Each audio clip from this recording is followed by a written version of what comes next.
लखनऊ शहर जो है वो मुझे बहुत पसंद है। लखनऊ शहर से ट्रेन से मैं कई बार गुजरा ज़रूर हूँ, लेकिन शहर से बाहर आने का मौका नहीं मिला। आज मैं शहर से बाहर हूँ और शहर में घूम रहा हूँ, और ये जो इसका तारीख़ी मकाम जो है हज़रतगंज का जो इलाका है उसी में मैं अभी हूँ।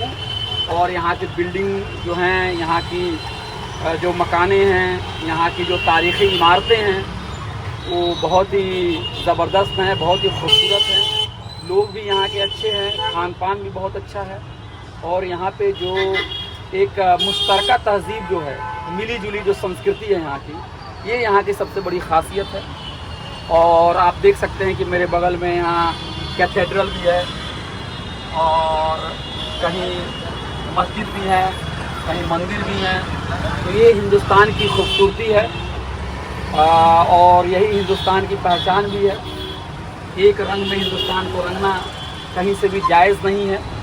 तमाम मज़ाहिब, तमाम कम्युनिटी के लोगों ने इस मुल्क की तरक्की में बहुत बड़ा रोल अदा किया है, लेकिन अब सारे निशानों को मिटाया जा रहा है। एक ही निशान को सब पे छापने की कोशिश की जा रही है, जो कि बिल्कुल गलत है। अब आप ये देख सकते हैं कि जब इस इलाके में हज़रतगंज और जो चाइना मार्केट है, इधर मैं जब सैर कर रहा हूँ तो मुझे कुछ ऐसा लग रहा है कि मैं दिल्ली के कनॉट प्लेस के इलाके में हूँ। तो इस इलाके को देखने के बाद आपको जो अंग्रेज़ों के दौर के जो फ़न तामीर थे उसकी भी यहाँ कुछ ना कुछ अक्कासी मिलती है। तो आप देखेंगे कि हमारी जो बिल्डिंग्स हैं उसमें आपको अंग्रेज़ों के जो स्टाइल हैं, मॉडल हैं, वो भी दिखते हैं। पर्शियन इस्लामिक जो आर्किटेक्चर है वो भी दिखता है हमको।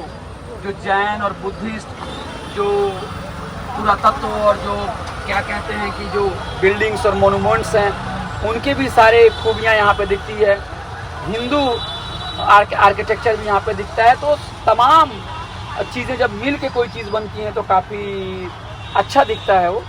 और ख़ासकर यहाँ का खाना पीना तो बहुत ही अच्छा है। और लखनऊ के लोग, जैसा पहले भी मैंने आपको कहा,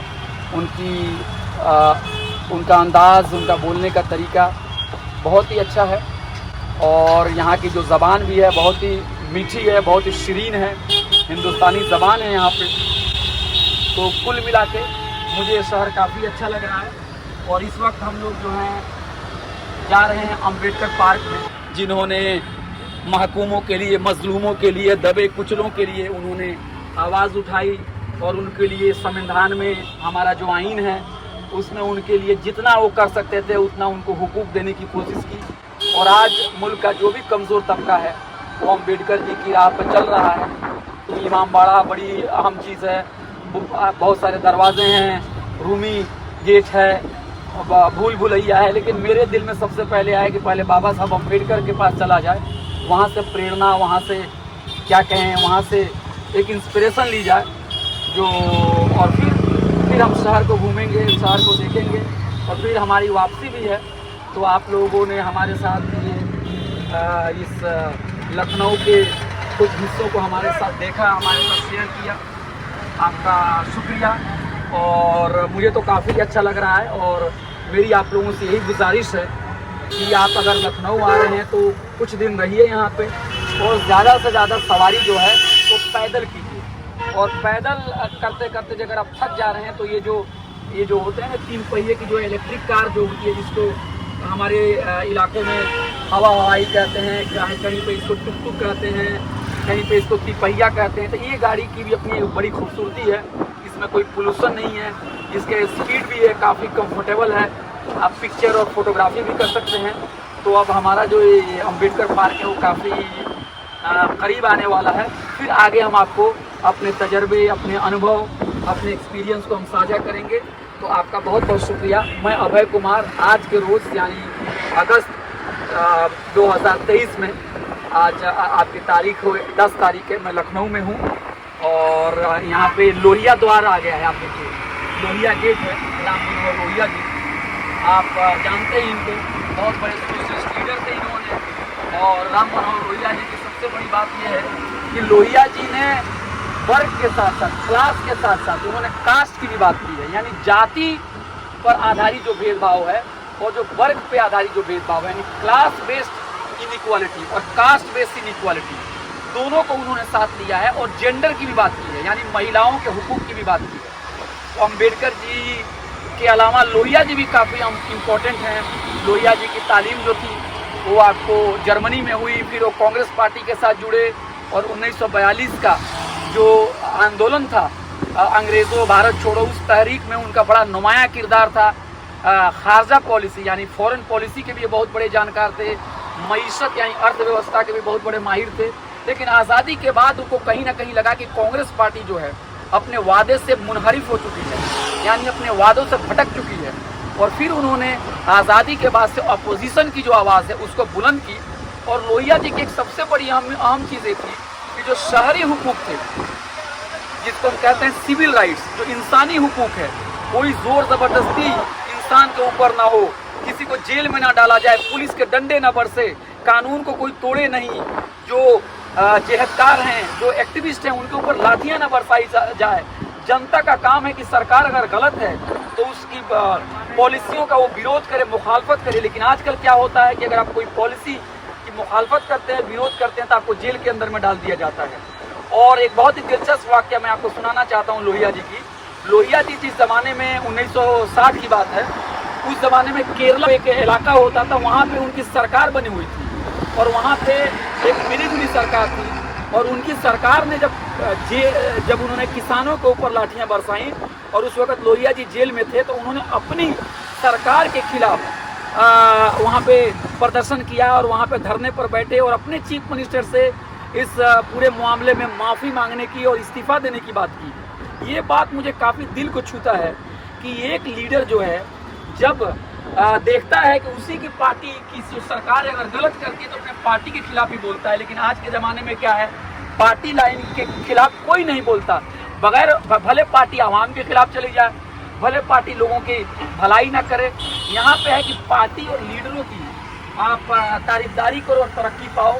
ये लोहिया जी नहीं चाहते थे और लोहिया जी पूरी ज़िंदगी लड़ते रहे लोगों के हुकूक के लिए। अब आप देख सकते हैं कि अम्बेडकर पार्क में लोग आ चुके हैं और लोहिया जी जो थे अम्बेडकर जी की तरह वो भी दलित बहुजन आइडियोलॉजी जो है उसके बहुत बड़े पैरोकार थे। और वो भी लोहिया जी को अगर हम देखें या अम्बेडकर जी को देखें तो दोनों में काफ़ी समानताएं हैं, काफ़ी मुमासलत हैं दोनों की थिंकिंग में। बिल्कुल हम उसके पास ही हैं। तो फिर हम देखिए यहाँ पे हाथी भी है। हाथी भी बहुत इम्पोर्टेंट सिंबल है, आप देख लीजिए। बुद्धिज़्म में जो है वो बुद्धिस्ट फिलोसफी से हाथी को लिया गया है, वहाँ भी हाथी का जो है बहुत ही इम्पोर्टेंट सिंबल है। और जहाँ तक मुझे याद है कि शायद जब गौतम बुद्ध पैदा होने वाले थे तो शायद उनकी माता जी को शायद हाथी के कुछ सपने आते थे, ऐसा मुझे लग रहा है, ऐसे मैंने कहीं किताब में पढ़ी हुई थी। तो एक बहुत ही हाथी जो है वो काफ़ी बुद्धिस्ट फिलोसफी में जो बुद्धिस्ट विचारधारा है उसमें हाथी का बड़ा महत्व है। और इसलिए देखेंगे बीएसपी का भी जो चुनाव चिन्ह है, जो इंतखाबी निशान है, उसमें भी हाथी है। ये फव्वारे आप देख सकते हैं, ये फव्वारे जो हैं वहाँ पर भी हाथी है। और ये जो बहुत ही इम्पोर्टेंट जगह है मायावती जी ने इसको बनाया है, हम आपको दिखा रहे हैं। यहाँ पे बहुत बड़ा पार्क है, आपको कई घंटे लग सकते हैं इसको बहुत ही अच्छे से आगे से इसको देखने के लिए। और मुझे तो काफ़ी अच्छा लग रहा था, मैं कभी आया नहीं था, पहली बार यहाँ पे मैं आया हूँ और मैं इस पार्क को देख रहा हूँ, काफ़ी मुझे अच्छा लग रहा था। ये बहन मायावती जी हैं, आप देख लीजिए, बहन मायावती जी को देख लीजिए और मान्यवर काशीराम जी को भी देख लीजिए। ये लोग लिखा हुआ है सामाजिक परिवर्तन प्रतीक स्थल भी है। तो मायावती जी का भी बहुत इम्पोर्टेंट रोल है। आप देखिए ये हाथी आप यहाँ पे देख सकते हैं। ये जो है स्तूपा जो है बुद्धिस्ट स्तूपा के मॉडल पे बना हुआ है। ये आप देख लीजिए कि बीएसपी की जो आइडियोलॉजी है वो कहीं ना कहीं बुद्ध जी की जो परंपरा है उस पे है, क्योंकि बुद्ध जी ने जो परमात्मा है उसका उन्होंने इनकार किया। और जहाँ तक एक साइंटिफिक एक तार्किक जो रिलीजन है, एक तरह का रिलीजन भी हम कहें या ना कहें, ये भी बहुत ये चीज़ें हैं। मतलब एक नेक जीवन पद्धति जो है, जो बंधुत्व, जो समता, इक्वालिटी, फ्रेटर्निटी पे जो आधारित है, जहाँ पे ढोंग ढकोसला जातिवाद इसकी कोई जगह नहीं है। देखिए ये जो अशोका पिलर हैं उसके भी आप ये देख सकते हैं, जो अशोका पिलर जो है उसके ऊपर जो कैपिटल है और यहीं से जो है हमारा जो संविधान है और जो हमारे जो सरकारी जो बहुत सारे सिंबल्स यहीं पे लिए गए हैं। जो हमारा एम्बलम है उसका जो शायद कैपिटल जो है इस पिलर का उसी को शायद लिया गया है। तो आप देख सकते हैं ये कितना इम्पोर्टेंट जगह है और हम सब लोगों को यहाँ पे आना चाहिए। यहाँ पे तिरंगा भी आप देख सकते हैं, 15 अगस्त की तैयारी यहाँ पे दिख रही है। तो ये लखनऊ जो है पार्क के लिए बहुत ज़्यादा जाना जाता है। और यहाँ पे उस अंबेडकर पार्क के बगल में ज्ञानेश्वर मिश्रा जो है उनका पार्क भी है। ज्ञानेश्वर मिश्रा के बारे में मैं थोड़ा सा बता दूं कि समाजवादी आंदोलन से जुड़े हुए थे और बड़े कद्दावर नेता थे, समाजवाद विचारधारा से जुड़े हुए। तो हम फिर वहाँ पे अंबेडकर पार्क की तरफ आ रहे हैं। ये देखिए तिरंगा जो है ये यहाँ पे आप यहाँ पे देख सकते हैं। और जो गरीब लोग हैं उनकी तिरंगा को बेच रहे हैं। लेकिन सवाल ये भी है कि जब इनकी गुर्बत दूर नहीं हो तो इनके लिए स्वतंत्रता, इनके लिए आज़ादी के क्या माने हैं। तो हम फिर आपसे बात करेंगे। बहुत बहुत शुक्रिया।